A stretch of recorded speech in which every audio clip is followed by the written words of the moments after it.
Yang pertama, saya akan menjelaskan mengenai nutrisi pada kehamilan. Masing-masing kalian sudah membaca slide saya kan? Slide yang udah diberikan, udah pada dibaca. Jadi ada beberapa mungkin nanti akan saya skip, ya. Kalian bisa baca. Nanti referensinya saya kasih dari mana saya ambil. Oke, kita mulai ya. Nah, untuk proses kehamilan, seperti kita ketahui bahwa proses kehamilan itu merupakan suatu proses yang terjadi secara fisiologis, di mana proses kehamilan ini terjadi beberapa perubahan. Kalian sudah tahu bahwa ada perubahan dari segi anatomis, fisiologis, dan metabolisme. Nah, untuk anatomis kita tidak bahas di sini, kalian sudah pelajari. Dan untuk yang fisiologis sama metabolisme serta nutrisi apa sih yang diberikan pada masa kehamilan dan menyusui di sini yang akan kita bahas. Oke. Kemudian sebelumnya kan sudah kita bilang bahwa terjadi perubahan fisiologis. Salah satunya ini yaitu terjadinya perubahan volume dan komposisi darah.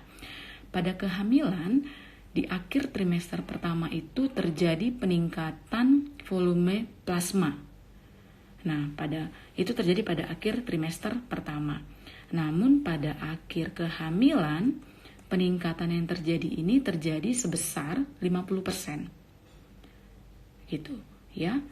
Jadi, akhir kehamilan, akhir trimester pertama dia sudah mengalami peningkatan dan peningkatannya itu terjadi sebesar 50% pada akhir kehamilan.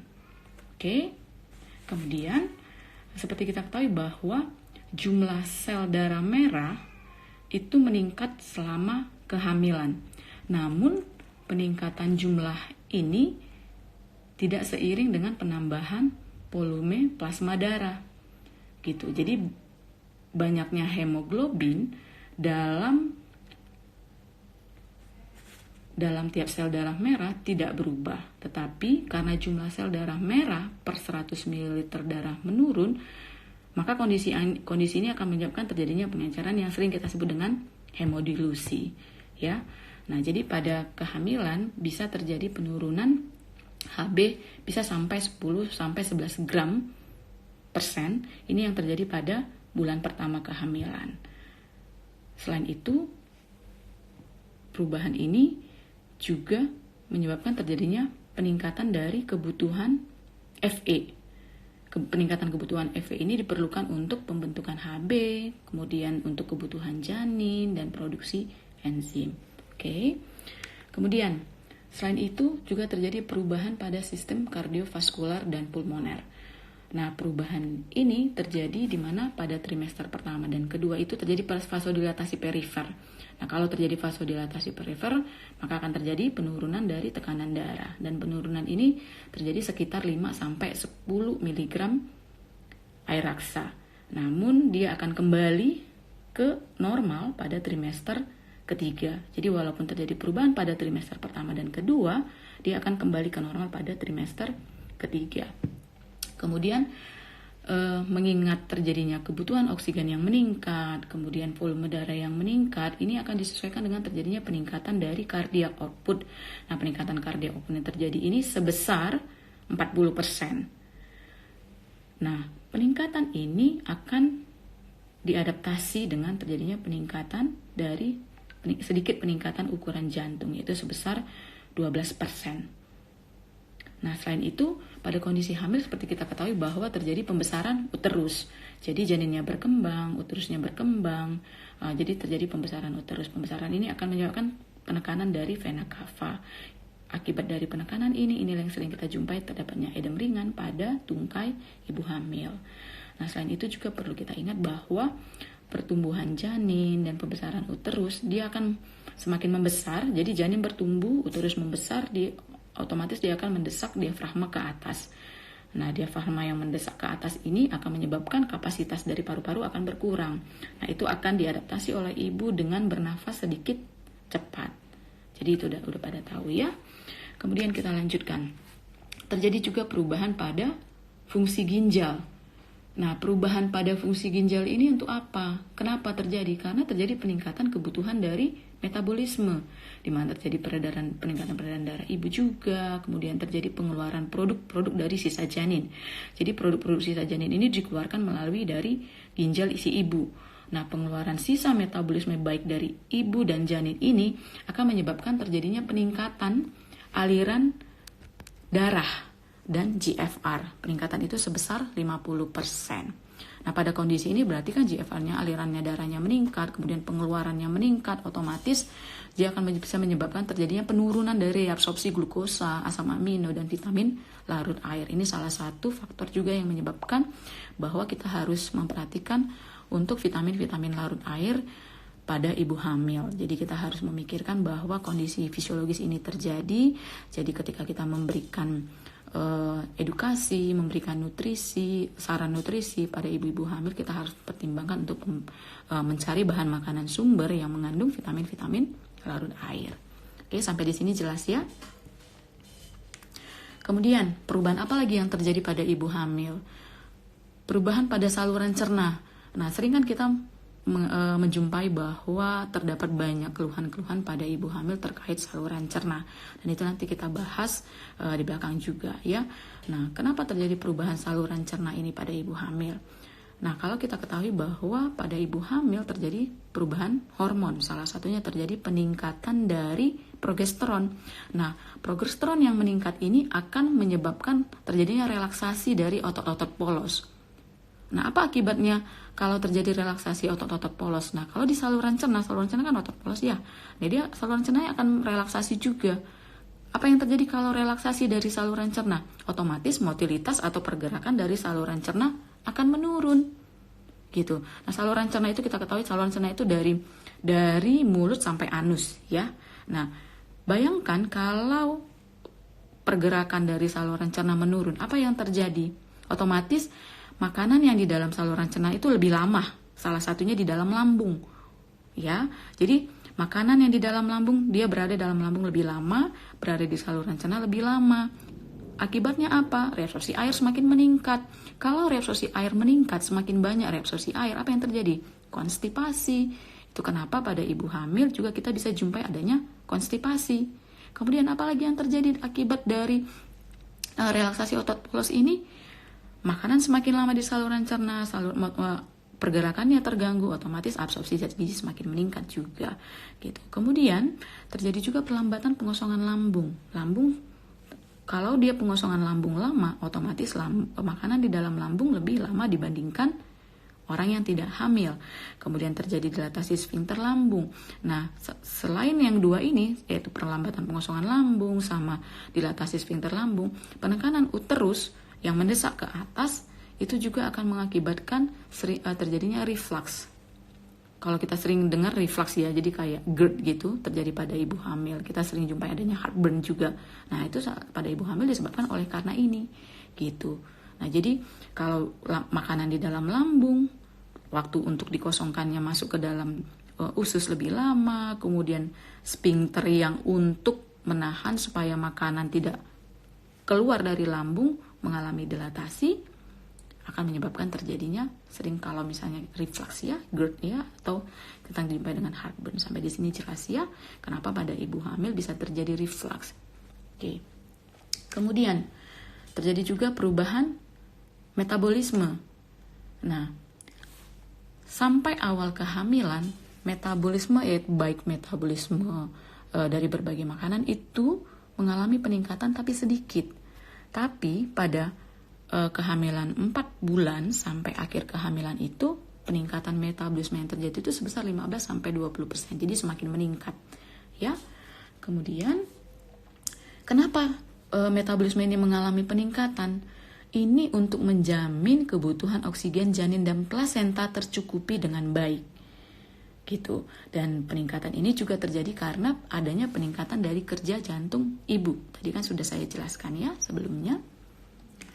Kemudian, nah bagaimana sih sebenarnya nutrisi-nutrisi ini diangkut sampai ke janin?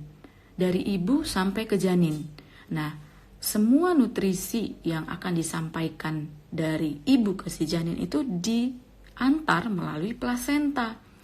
Nah, pengantaran semua nutrisi melalui plasenta ini ada transportnya. Jadi transportnya itu ada beberapa jenis, baik itu dengan transport yang difusi pasif, kemudian difusi difasilitasi, dengan transport aktif, dan yang lain-lain. Nah, itu bisa kalian baca ya, mana-mana aja yang transport yang digunakan oleh berbagai nutrisi tersebut. Kemudian, ibu hamil semakin bulan, semakin lama, semakin tambah berat badannya. Tapi kita harus tahu bahwa ada penambahan berat badan yang direkomendasikan yang harus kita lihat pada ibu hamil. Nah, rekomendasi ini diberikan oleh Institute of Medicine. Tapi sayangnya memang rekomendasi ini masih menggunakan IMT sebelum hamil pada orang-orang Eropa, orang-orang Barat, bukan pada Asia Pasifik, karena untuk Asia Pasifik belum ada sampai sekarang rekomendasinya. Di sini bisa kita lihat ya bahwa IO merekomendasikan peningkatan berat badan itu kalau IMT ibu sebelum hamil, ingat ya, IMT sebelum hamil. Kalau IMT sebelum hamilnya kurang dari 18,5, sekianlah peningkatan yang dibutuhkan pada ibu-ibu dengan hamil normal, hamil tunggal maksud saya. Oke, nah ini baru dilihat dari IMT sekian. Nah, kalau untuk orang-orang yang bukan Asia Pasifik, 18,5 sampai 24,9 ini merupakan IMT normal. Ya, ingat bahwa rekomendasi ini adalah untuk rekomendasi orang-orang dengan IMT, bukan pada orang Asia Pasifik. Nah, kalau pada Asia Pasifik kita IMT normal itu 18,5 sampai 22,9. Namun sayangnya memang sampai sekarang belum ada rekomendasi ya. Jadi kita bisa memakai ini. Kemudian, ini merupakan perhitungan-perhitungan kemana aja sih penambahan berat badan pada ibu hamil itu, apa-apa aja yang bertambah.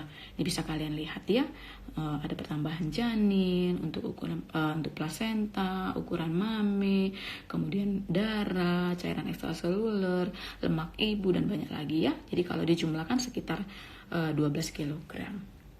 Tapi nanti kalian bisa lihat ada literatur lain dengan jumlah yang berbeda, tetapi itu nggak terlalu bermasalah, jadi tergantung literatur nanti mana yang kalian baca, rentangnya nggak akan jauh beda. Oke, nah sekarang kita membahas apa sih kebutuhan nutrisi selama ibu hamil, kita mau ngasih apa aja pada ibu hamil. Nah, kita bisa lihat bahwa pada ibu hamil, kebutuhan energi itu mengalami peningkatan. Nah, peningkatan kebutuhan energi ini untuk apa aja sebenarnya? Dibutuhkan untuk pembentukan plasenta, pembentukan cairan amnion, kemudian agar janinnya bertumbuh dengan baik, kemudian untuk pertumbuhan jaringan ibu juga. Tadi kan kita lihat bahwa terjadi penambahan ukuran dari mame, ya. Kemudian untuk deposit lemak ibu dan untuk konsumsi oksigen yang meningkat. Nah, sehingga kondisi-kondisi ini menyebabkan terjadinya peningkatan dari kebutuhan energi. Nah, bagaimana komposisi yang harus kita berikan? Bagaimana sih sebenarnya komposisi yang diberikan pada masa kehamilan? Nah, ini saya ambil dari Widya Karya Pangan dan Gizi. Jadi dikatakan bahwa pada trimester kedua dan ketiga ya, terjadi peningkatan kebutuhan energi sebesar 20%, di mana protein yang kita berikan itu sebesar 15% dari kebutuhan energi total. Jadi setelah kita tahu berapa sebenarnya kebutuhan energi totalnya, misal kita mau memberikan seorang ibu makanannya itu energinya sebanyak 2000 kilokalori. Nah, berapa banyak protein yang mau kita berikan? Protein yang mau kita berikan itu adalah 15% dari 2000 kilokalori tersebut. Atau kalau kita bisa hitung untuk gram per kilogram badannya, kita bisa pakai 1,1. Nah, lemak juga kita berikan, bisa dilihat di situ sampai 30%. Kemudian, pemberian lemak ini, ingat kita juga harus memikirkan untuk omega 3 dan omega 6. Berapa banyak omega 3 dan omega 6 yang akan diberikan? Omega 3 itu kita berikan sebesar 1,3 gram per hari. Itu untuk omega 3. Omega 6-nya lebih banyak, sebesar 13 gram. Ya. Nah, untuk karbohidrat 55-75%. Dan harus diingat bahwa pemberian karbohidrat kurang dari 175 gram per hari itu tidak disarankan. Kenapa? Untuk mencegah terjadinya ketosis. Jadi jangan sampai kita tidak yang kita berikan. Jadi minimalnya 175 gram lah. Jadi beberapa penelitian mengatakan bahwa 175 gram ini dapat mencegah untuk terjadinya ketosis. Ini kita bisa lihat, nanti kalian bisa cari di slide juga sudah ada, berdasarkan AKG 2013 bisa kita lihat ya, terdapat penambahan baik itu energi, protein, lemak, karbohidrat, serat, dan vitamin mineral lainnya. Bisa kita lihat protein ada penambahan sebesar 20 gram pada trimester pertama, kedua, dan ketiga ya. Kemudian kita lanjutkan untuk vitamin dan mineral. Kita mau bahas mengenai asam folat ya. Asam folat ini direkomendasikan diberikan sebanyak 400 mikrogram per hari pada usia subur. Artinya apa? Bahwa ketika seseorang ingin berencana hamil, sebaiknya sebelum dia hamil, dia mengkonsumsi asam folat sebanyak 400 mikrogram. Jadi persiapan sebelum hamilnya itu dia sudah mengkonsumsi asam folat itu pada usia subur. Oke. Kemudian, kalau dia pada ibu hamil, selama hamil berapa sih yang mau diberikan? Bisa diberikan 600 mikrogram karena terjadi peningkatan kebutuhan asam folat sebanyak 50% pada ibu hamil ya. Nah, kalau dari bahan makanan sumber, apa aja bahan makanan sumber asam folat ini bisa kalian lihat ya, kalian bisa baca. Kemudian untuk vitamin A, pemberian vitamin A pada ibu hamil kita harus hati-hati ya. Kenapa? Karena vitamin A dosis tinggi bersifat teratogenik dan itu bisa mengakibatkan defek pada bayi yang akan lahir. Jadi dari beberapa literatur mengatakan bahwa dosis vitamin A yang masih dianggap aman itu 3000 mikrogram per hari. Jadi hati-hati pemberian vitamin A ya pada ibu hamil. Nah, dari bahan-bahan makanan bisa nggak kita memberikan vitamin A? Boleh. Bahan makanan sumber vitamin A ini ada dari hewani dan nabati. Tapi ingat, dari hewani itu dia dalam bentuk vitamin A. Tapi kalau dari nabati, dia provitamin A atau kita sebut dengan karoten. Jadi bukan vitamin A, tapi dia provitamin A. Ya. Jadi kalau dikatakan bahan makanan sumber vitamin A itu hewani. Gitu. Nabati itu yang provitamin A-nya. Jadi kalian bisa baca ya, dari mana aja bisa diperoleh. Kemudian untuk vitamin D. Vitamin D ini diperlukan untuk absorpsi dan penggunaan dari kalsium. Nah, kalau terjadi defisiensi vitamin D dapat mengakibatkan terjadinya riketsia pada janin dan osteomalasia pada ibu. Nah, IOM atau disebut dengan Institute atau singkatannya Institute of Medicine mengatakan bahwa kebutuhan vitamin D itu tidak terjadi terlalu meningkat selama kehamilan. Jadi dikatakan bahwa dengan asupan 600 international unit atau 15 mikrogram per hari itu sudah cukup untuk kesehatan tulang. Nah, pembentukan vitamin D ini juga dapat terjadi dengan bantuan sinar UV. Sinar UV dari matahari. Jadi sinar UV itu paparannya itu membantu untuk pembentukan vitamin D di kulit. Ya. Tetapi bahan makanan sumber vitamin D-nya sendiri ada gitu. Jadi vitamin D bisa kalian dapat dari bahan makanan sumber, nanti bisa dibaca ya. Kemudian untuk iodium, The American Thyroid Association merekomendasikan sebanyak 150 mikrogram selama kehamilan dan menyusui. Jadi rekomendasi pemberian iodium itu sebanyak 150 mikrogram. Nah, tetapi AKG 2013 rekomendasikan penambahan sebesar 70 mikrogram. Jadi nanti kalian lihat berapa sih kebutuhan AKG iodium orang dewasa yang tidak hamil. Nah, ketika kalian udah dapat, tambahi 70 mikrogram. Nah, dari mana aja bisa didapatkan sumber iodium? Bisa dapat dari ikan, udang, kemudian garam yang difortifikasi dengan iodium ya. Nah, untuk zat besi. Sebelumnya tadi kita sudah bahas bahwa terjadi peningkatan Fe pada ibu hamil ya. Peningkatan itu untuk pembentukan darah ibu dan janin, di mana pada trimester kedua dan ketiga itu mengalami peningkatan. Trimester kedua 35%, trimester ketiga 50%. Ini bahan makanan sumbernya, ada bahan makanan sumber dari hewani dan nabati. Kalau yang dari hewani itu dia tergolong ke dalam zat besi yang Hem. Nah, kalau yang nabati tergolong dari non-Hem. Tapi ingat, ada bahan makanan sumber dari hewani zat besi yang bukan Hem, yaitu telur. Jadi telur ini walaupun dia bahan makanan sumbernya dari hewani, dia bersifat non-hem. Ya, kalau kalian baca dikatakan bahwa bahan makanan sumber Fe yang hem itu dari hewani. Ya kan? Nah, tapi ingat kalau telur walaupun dia dari hewani, dia bersifat non-hem. Oke, sampai di sini jelas ya. Kemudian untuk kalsium, ini bisa kalian lihat bahwa absorpsi kalsium ibu selama kehamilan itu meningkat 2 kali. Kalsium ini disimpan dalam tulang ibu dan dikatakan kalau untuk kita AKG-nya itu AKG 2013 terjadi penambahan ya sebesar 200 mg pada trimester pertama, kedua dan ketiga. Ini bahan makanan sumbernya bisa kalian baca dari mana aja supaya bisa kalian edukasi dan sarankan kepada pasien. Ini tabel AKG penambahan vitamin dan mineral, kalian bisa baca. Nah, pada ibu hamil ternyata banyak faktor yang bisa mempengaruhi status gizi pada kehamilan. Apa-apa aja faktornya ini bisa kalian baca.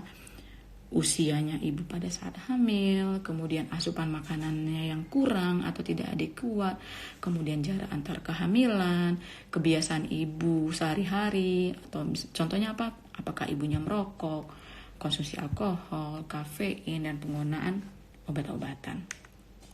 Nah, bagaimana sebenarnya mekanisme terjadinya terhambatnya pertumbuhan plasenta dan janin pada gangguan gizi ibu?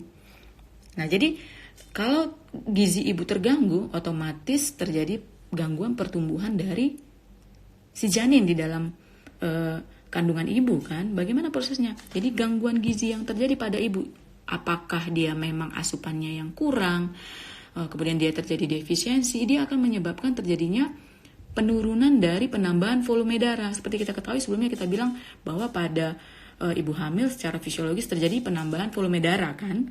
Nah, pada kondisi ini penambahannya itu mengalami gangguan, jadi berkurang. Sehingga apa akibatnya? Otomatis cardiac output juga mengalami penurunan. Kalau cardiac output mengalami penurunan atau berkurang, yang seharusnya peningkatannya terjadi secara fisiologis, secara normal bagus, dia akan mengalami pengurangan, maka aliran darah dari plasenta juga akan berkurang. Nah, seperti kita ketahui plasenta merupakan jalur di mana hantaran darah, kemudian nutrisi dari ibu ke janin itu terjadi. Nah, alirannya berkurang. Kalau alirannya berkurang apa? Ukuran plasenta bisa berkurang dan zat gizi yang harusnya ditransfer dari ibu ke bayi itu juga berkurang. Nah, kalau janinnya di dalam kandungan mengalami penurunan atau aliran gizinya berkurang, apa yang terjadi? Pertumbuhannya akan terhambat. Ya, sampai sini bisa jelas ya, tahu kenapa kalau ibu-ibu yang terjadi gangguan gizi, kemudian terjadi anaknya yang lahir itu terjadi pertumbuhannya tidak baik, bisa terjadi karena ini, ya. Oke. Nah, pada ibu hamil kita juga sering menjumpai beberapa penyulit yang terjadi pada kehamilan. Contohnya apa? Morning sickness. Kalau kita sering dengar kayak mual muntah ya, morning sickness, kemudian terjadinya hyperemesis gravidarum, anemia, kemudian diabetes dan lain-lain. Dan juga vegetarian ya. Jadi pada ibu-ibu hamil dengan vegetarian juga sering kita jumpai.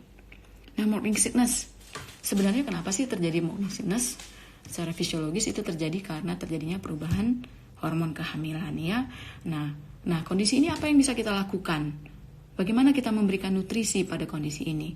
Yang pertama kita bisa lakukan pembatasan pemberian makanan yang berlemak. Karena pemberian makanan berlemak, yang pertama dia lemak lebih lama dialirkan, lebih lama keluar dari lambung ke saluran cerna, otomatis dia lama stay di lambung ya.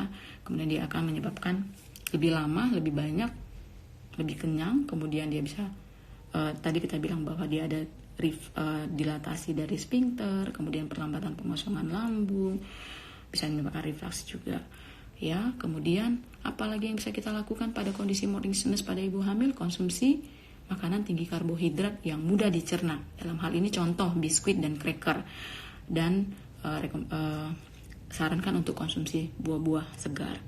Kemudian selain itu kita harus menghindari makanan-makanan yang dapat mengiritasi, contohnya sambal pedas ya, kafein, kemudian yang peppermint. Nah, selain itu juga kita bisa bilang untuk memberikan konsumsilah makanan dalam porsi kecil. Jadi jangan memberi makanan dalam jumlah yang banyak. Kita kasih porsi kecil tetapi sering. Gitu ya. Kemudian apalagi? Makanlah pada saat tidak mual. Selain itu, ketika minum air, minumlah air di antara waktu makan. Jadi bukan bersamaan dengan makan. Jadi dia tidak langsung memberikan rasa kenyang full penuh pada saat makan. Gitu. Jadi diberikan pada saat di antara makan. Kemudian kita menyarankan bisa mengkonsumsi makanan-makanan yang dingin atau suhu ruang. Jadi makanan-makanan hangat, kemudian itu jangan diberikan kepada ibu hamil gitu. Jadi dia akan merangsang mual muntahnya lagi. Setelah itu jangan berbaring setelah makan. Jadi tunggu 1-2 jam setelah makan dan anjurkan untuk memakai pakaian yang longgar. Hyperemesis gravidarum juga sering kita jumpai pada ibu-ibu hamil ya. Jadi kalau terjadi dehidrasi berat akibat muntah-muntah dan dapat menyebabkan terjadinya penurunan dari berat badan. Apa yang bisa kita lakukan? Berikan sama seperti morning sickness tadi, kita bisa memberikan makanan dalam porsi kecil tetapi frekuensinya sering. Kemudian dapat diberikan vitamin B6 25 mg 3 kali sehari ya. Tapi kalau kondisi hyperemesis gravidarumnya ini berat sampai dia terjadi dehidrasi atau ketosis, kita harus melakukan perawatan di dalam rumah sakit. Jadi perlu rawat inap dan bila perlu diberikan terapi nutrisi parenteral. Anemia bisa terjadi secara fisiologis pada ibu hamil, dan kita harus ingat bahwa anemia bukan hanya disebabkan oleh karena defisiensi zat besi, bisa juga disebabkan oleh karena defisiensi dari asam folat. Kriteria diagnosis dari anemia ini dari WHO dikatakan bila Hb-nya kurang dari 11 gram per desiliter, ini untuk semua usia kehamilan, baik itu trimester pertama, kedua, dan ketiga. Tapi literatur lain ada memberikan cut off dikatakan anemia berapa, ini bisa kalian lihat ya. Jadi dia memberikan cut off di trimester pertama, kedua, ketiga, berapa sih Hb-nya, berapa hematokritnya. Nah, untuk kriteria diagnosis anemia defisiensi besi ini bisa kalian lihat ya, ada cut off-nya, bisa baca sendiri. Apa yang bisa diberikan pada ibu hamil dengan anemia defisiensi besi? Dari segi nutrisi kita memberikan bahan makanan sumber zat besi. Tadi sebelumnya sudah kita bahas bahwa bahan makanan sumber zat besi ini, zat besi itu sendiri ada dua, besi hem dan non hem. Ini bisa kalian baca apa bedanya. Jadi besi hem itu mudah diserap. Bahan makanannya itu berasal dari bahan makanan sumber hewani. Tapi ingat kecuali telur, dia bersifat non hem ya. Nah, penyerapan dari bahan makanan dari besi yang non hem ini dapat ditingkatkan dengan pemberian dari vitamin C. Tapi ingat juga bahwa zat besi ini dapat diinhibisi oleh asam fitat, polifenol, dan kalsium. Gitu. Jadi bisa kita rekomendasikan misal ibu hamil dengan anemia defisiensi besi setelah makan bisa direkomendasikan dengan misalnya minum jus dingin, jus jeruk seperti itu. Jadi absorpsi. Ini pemberian suplementasi zat besi dan asam folat pada ibu hamil, bisa kalian baca, dan ingat pemberian zat besinya itu adalah zat besi elemental. Jadi kalau dia pemberiannya bukan besi elemental, kalian harus lihat penyetaraannya dengan zat besi elemental. Diabetes pada kehamilan juga dapat kita jumpai sebagai penyulit dalam kehamilan. Kenapa sebenarnya bisa terjadi? Salah satunya karena hormon plasental itu dikatakan laktogen, dari literatur mengatakan bahwa hormon ini juga akan menghalangi dari fungsi insulin. Ya, untuk diabetes ini kita lihat faktor resikonya, apakah ibunya memang gemuk atau kemudian ada riwayat DM pada keluarga, itu merupakan salah satu faktor resiko untuk terjadinya diabetes pada kehamilan.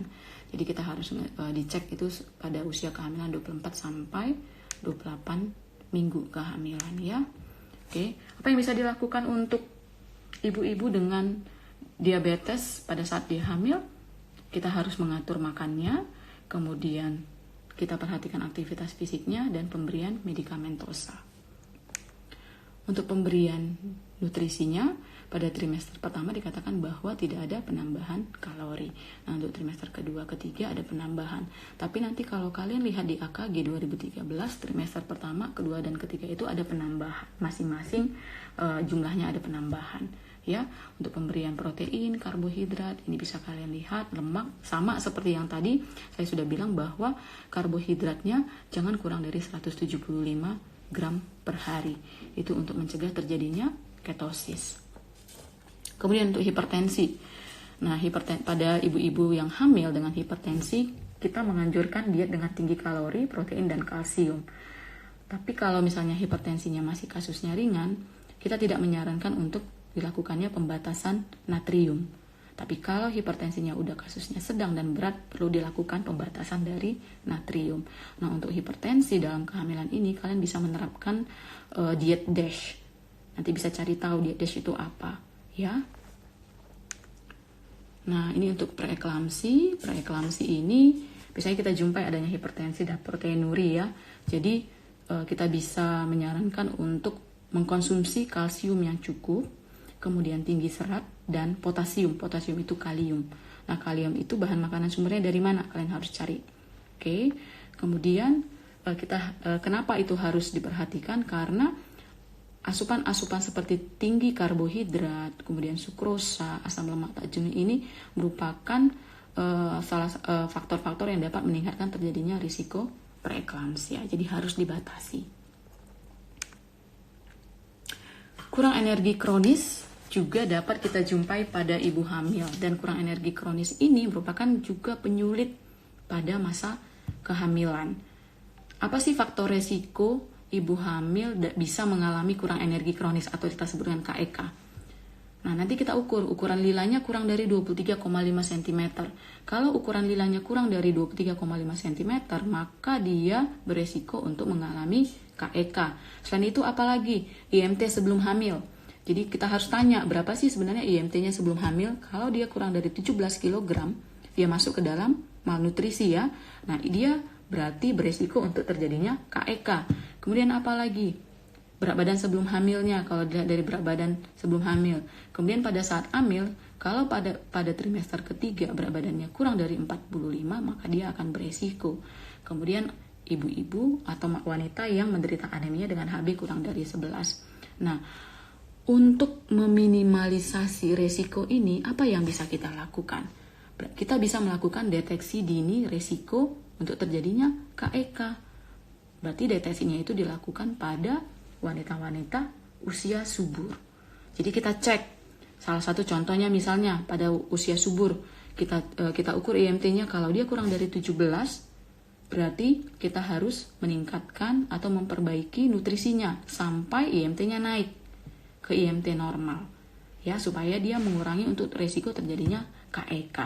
Kenapa? Kalau ibu-ibu dengan KEK ini akan berdampak pada kehamilannya, gitu, ya, baik pada ibunya sendiri maupun pada pertumbuhan dari si janinnya. Oke, nah untuk ibu-ibu hamil dengan vegetarian, jadi vegetariannya dia tidak mengkonsumsi bahan makanan yang dari hewani. Dan vegetarian ini sebenarnya ada dibagi beberapa klasifikasi lagi. Jadi ada yang hanya mengkonsumsi telur dan yang lainnya, itu bisa kalian baca. Nah, pada ibu hamil dengan vegetarian ini kalian harus ingat bahwa ibu-ibu hamil dengan vegetarian ini beresiko untuk terjadinya defisiensi vitamin dan mineral.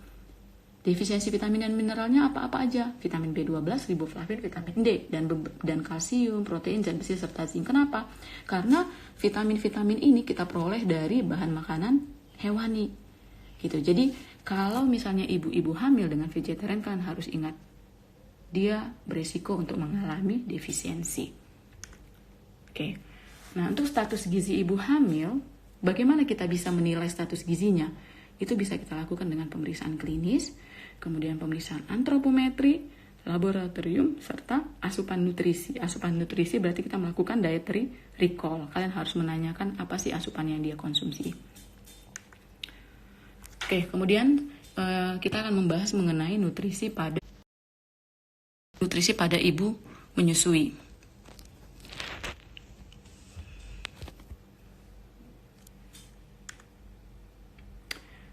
Proses menyusui, kalau kita lihat dia ada dua ya. Kenapa proses menyusui itu sebenarnya merupakan suatu proses di mana untuk pemulihan kembali sebelum hamil kepada keadaan sebelum hamil dan untuk memproduksi ASI. Gitu, itu kalian bisa baca ya. Kemudian pembentukan ASI. Nah, ASI yang diproduksi oleh ibu-ibu yang menyusui itu membutuhkan energi. Jadi untuk membentuk ASI, seorang ibu membutuhkan peningkatan asupan energi. Nah, itu diambil dari cadangan nutrisinya ibu, nutriennya ibu. Jadi kalau misalnya nutrisinya ibunya baik, otomatis kualitas ASINya akan baik, ya. Kemudian, ini bisa kalian baca ya, bahwa pada 2-3 minggu pertama, biasanya bayi akan menyusui 8-12 kali selama 24 jam. Kemudian apa faktor-faktor yang mempengaruhi produksi ASI? Jadi produksi ASI ibu yang menyusui akan dipengaruhi oleh faktor dari si ibu. Salah satunya contohnya apa? Psikologisnya. Apakah ibunya stres atau enggak? Kemudian kesehatan ibunya bagaimana? Itu juga akan mempengaruhi, ya. Dan banyak kondisi-kondisi lainnya. Nah, kita pasti pernah mendengar bahwa ada makanan-makanan atau obat yang dapat meningkatkan atau menstimulus untuk produksi ASI. Nah, kalau dari segi makanan, dikatakan beberapa literatur bahwa makanan-makanan seperti kacang-kacangan, kemudian sayur-sayuran berdaun hijau, kemudian ada aprikot, kurma, daun katuk, itu bisa meningkatkan untuk produksi ASI. Tetapi hati-hati pada penggunaan herbal ya, penelitiannya belum confirm. Jadi dari segi makanan kita bisa menyarankan makanan-makanan ini ya. Kemudian berapa banyak sih sebenarnya kebutuhan makronutrien dari ibu yang menyusui? Kebutuhan makro berarti itu adalah energi yang kita dapatkan dari bahan makanan makro, yaitu karbohidrat, kemudian lemak, protein gitu. Nah, sebenarnya berapa sih sebenarnya kebutuhan energi yang dibutuhkan? Nah, seperti kita ketahui bahwa ibu-ibu yang menyusui juga mengalami peningkatan asupan dari energi. Kenapa dibutuhkan peningkatan energi? Ini bisa kita lihat. Sampai usia bayi 6 bulan, terjadi penambahan kebutuhan kalori itu sekitar 700 kilokalori. Untuk apa sebenarnya 700 kilokalori ini? Nah, mari kita hitung. 100 ml ASI, dalam 100 ml ASI yang dikeluarkan atau yang diproduksi oleh payudara ibu itu mengandung energi sebesar 67 kilokalori. Ya, itu dulu. Jadi 100 ml ASI itu 67 kilokalori. Nanti literatur lain kalian bisa baca, ada yang bilang rentangnya 65, 72. Jadi 65 sampai 72 kilokalori. Jadi ini saya ambil yang 67 kilokalori. Jadi dalam 100 ml ASI terdapat 67 kilokalori energinya. Nah, berapa sih efisiensi pembuatan dari 67 kilokalori ini? Dikatakan bahwa efisiensinya adalah sebesar 80-90% untuk menghasilkan si 67 kilokalori dari 100 ml ASI ini. Nah, sampai usia 6 bulan rata-rata produksi ASI itu sekitar 750 ml sehari. Tapi itu bervariasi antara satu individu dengan individu yang lain. Ada individu yang lain sampai 1000, bahkan ada yang 1200, ada yang 700, 750. Ini saya ambil yang 750 ml. Yang lainnya nanti bisa kalian hitung juga sama prinsipnya. Nah, jadi untuk 750 ml ASI ini, berapa energi yang dibutuhkan untuk memproduksi sebanyak 750 ml ASI? Ini kita dapatkan dari 750 dibagi dengan 100 ini 100 ml, karena kita 100 ml tadi ini 67 kilokalori ya, dikali dengan 67 kilokalori. Jadi 750 ml ini berapa kalori sih sebenarnya? Adalah sebesar 502 kilokalori. Jadi dari 750 dibagi 100 dikali 67. Bisa ya sampai sini ya. Jadi ASI yang diproduksi sebanyak 750 ml itu mengandung 502 kilokalori. Nah, tadi kan kita katakan bahwa pembuatan 67 kilokalori ini efisiensinya hanya sebesar 80-90%. Jadi untuk 750 ini sebenarnya dengan efisiensi 80% berapa kalori yang dibutuhkan sehingga menghasilkan 502 kilokalori. Itu kita hitung dari 100 per 80 karena 80% ya. 80% 100 per 50 dikali 502 ini sama dengan 628. Kalau kita bulatkan 700 kilokalori. Itu kenapa pada ibu-ibu yang menyusui trimester pertama membutuhkan 700 kilokalori. Tetapi 700 kilokalorinya ini tidak kita tambahkan serta-merta sebesar 700 kilokalori dari asupan ibu. Nanti bisa kalian lihat kalau di AKG dia tidak penambahannya tidak sebesar 700 kilokalori. Jadi penambahannya sekitar paling banyak 300. Nah, sisanya dari mana? Sisanya dari cadangan lemak ibu yang dibakar. Oke, tetapi secara keseluruhan dia membutuhkan 700 kilokalori. Bisa paham sampai sini? Bisa ya? Oke, kita lanjut ya. Nah, untuk protein bagaimana? Untuk protein juga sama.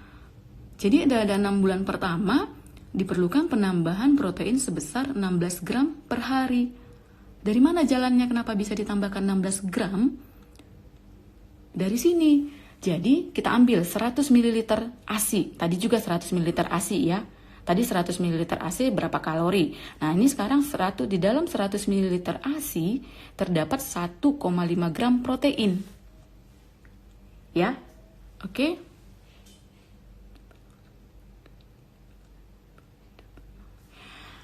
Iya benar, ini salah satu alasan kenapa ibu hamil sebenarnya kalau ibu menyusui ibu menyusui bisa berat badannya turun. Udah paham ya sekarang? Oke, jadi ketika kita bilang ibu harus menyusui, salah satu menyusui kan kita tahu manfaat menyusui apa untuk menurunkan berat badan ibu ya. Ya salah satunya itu. Ibunya butuh 700 kilokalori tapi kita tidak memberikan penambahan sebesar 700 kilokalori karena sebagian kita berikan dari luar, sebagiannya lagi dengan pembakaran dari lemak si ibu, makanya dia bisa langsing. Oke. Nah, protein juga begitu. Kenapa dibutuhkan penambahan protein? Karena ini jalannya. Jadi 100 ml ASI itu mengandung 1,5 gram protein. Nah, pembentukannya ini efisiensinya dibutuhkan 80-90% juga.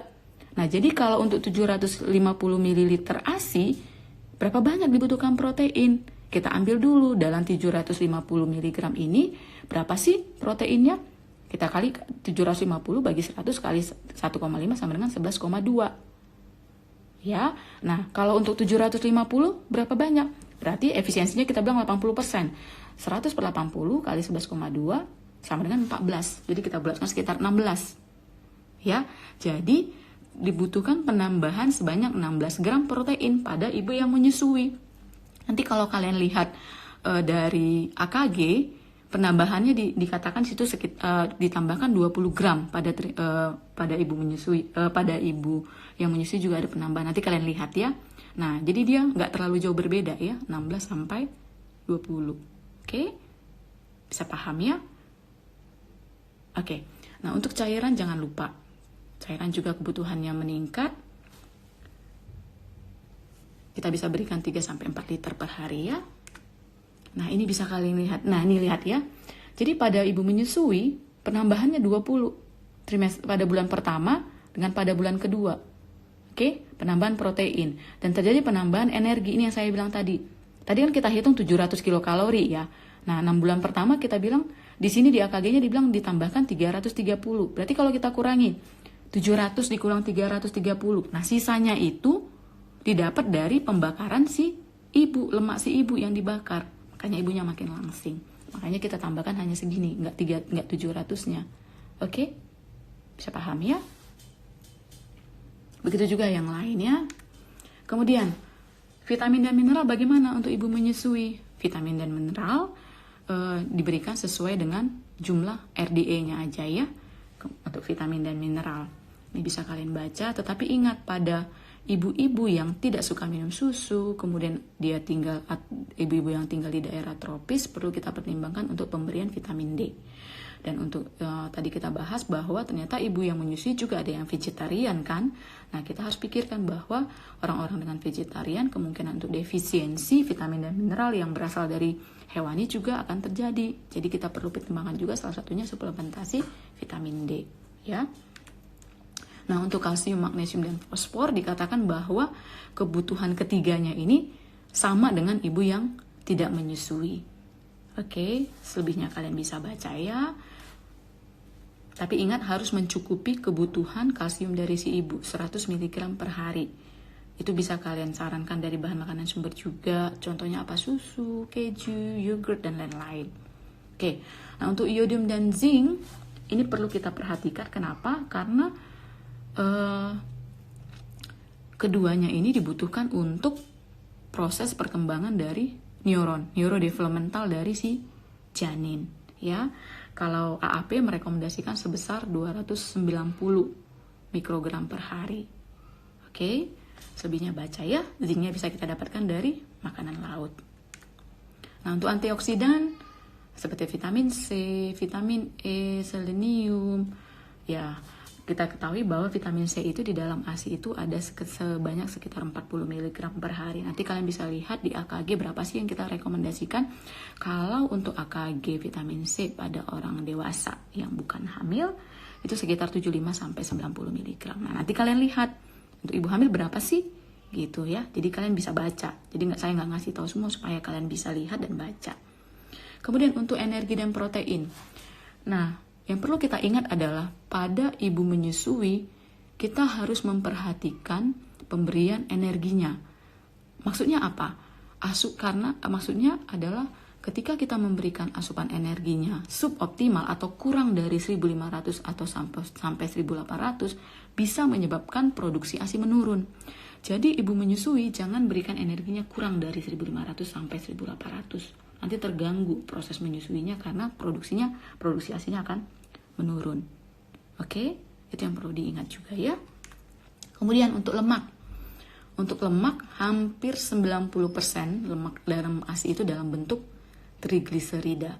Nah, lemaknya ini juga nanti bisa berperan untuk sumber dari energi untuk produksi ASI. Tadi kita bahas bahwa energi yang diberikan 700, kemudian penambahan dari luar sekitar 330 pada 6 bulan pertama, 6 bulan berikutnya sekitar 400, sisanya dari pembakaran dari lemak si ibu, ya. Kemudian untuk karbohidrat juga harus dicukupi pada ibu yang menyusui. Kalau kita ketahui bahwa di dalam ASI itu karbohidrat utamanya itu adalah laktosa, ya.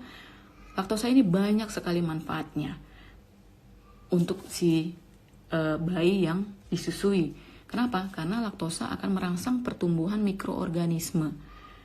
Pertumbuhan mikroorganisme ini harus dijaga dengan baik. Kenapa? Dia akan memproduksi asam-asam organik dan vitamin B. Oke? Ya, jadi harus diingat bahwa di dalam ASI itu terkandung karbohidrat yang terutama yaitu laktosa, fungsinya untuk ini. Oke. Sampai di sini itu aja. Ini daftar referensi yang saya pakai. Kalian bisa baca dari sini. Kalian bisa pelajari. Ada yang mau bertanya? Sudah jelas? Slide-nya sudah jelas? Kalau jelas kita akhiri.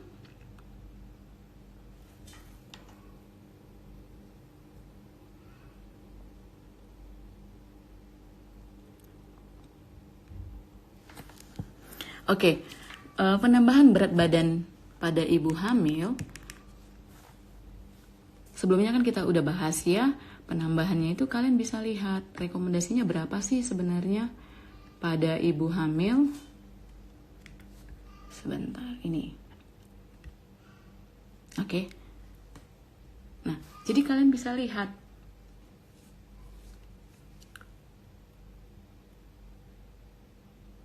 penambahannya segini. Jadi, tapi kalian harus perhatikan harus tanya berapa sih berat badan IMT ibu sebelum hamil. Jadi kalian harus tanya berapa berat badannya sebelum hamil. Kemudian kalian hitung. Kalian hitung berapa IMT-nya. Berarti berat badan dibagi dengan tinggi badan pangkat 2. Jangan lupa tinggi badannya dalam ukuran meter. Jadi kilogram per meter kuadrat. Nah, segitulah penambahan dari si berat badannya.